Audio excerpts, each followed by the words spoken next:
एक बार कुछ गैर मुस्लिम प्यारे नबी के पास आए और कहा कि अगर आप अल्लाह के सच्चे नबी हैं तो कोई निशानी दिखाएं। उस वक्त रात का वक्त था, 14वीं का चांद आसमान में चमक रहा था। तो प्यारे नबी ने फरमाया कि तुम कैसी निशानी देखना चाहते हो।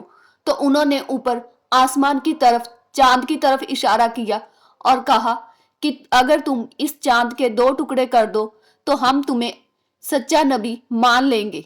वो गैर मुस्लिम बहुत खुश थे क्योंकि उन्हें पता था कि चांद के 2 टुकड़े नहीं हो सकते और मोहम्मद अपनी हार मान लेंगे और अपने आप को नबी कहना छोड़ देंगे। ये सुनकर प्यारे नबी ने चांद की तरफ इशारा किया और देखते ही देखते चांद बीच में से टूटने लगा और एक टुकड़ा दक्षिण में और दूसरा टुकड़ा उत्तर में चला गया। तो अल्लाह के नबी ने लोगों को कहा कि तुम गवाह रहना, और प्यारे नबी ने दोबारा से इशारा किया और चांद दोबारा से जुड़ गया। इतना बड़ा मौजज़ा देखने के बाद भी वो काफिर कहने लगे कि इन्होंने हमारी आंखों पर जादू कर दिया, और कुछ लोग ये मौजज़ा देखकर ईमान लाए।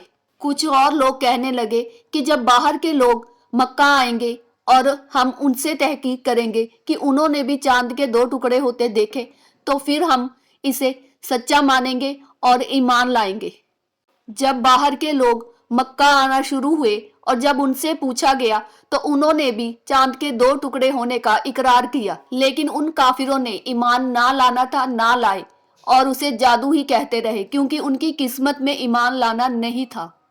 चांद के 2 टुकड़े होने का मंजर बहुत से मुल्कों में देखा गया और लोगों ने इसे किताबों में लिखकर महफूज कर लिया, जिनमें इंडिया सबसे आगे है।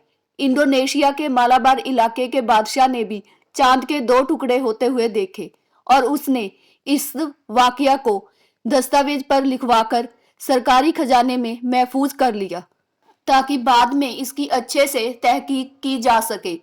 इस दस्तावेज की कुछ कापियां आज भी लंदन की ऑक्सफोर्ड यूनिवर्सिटी में मौजूद हैं।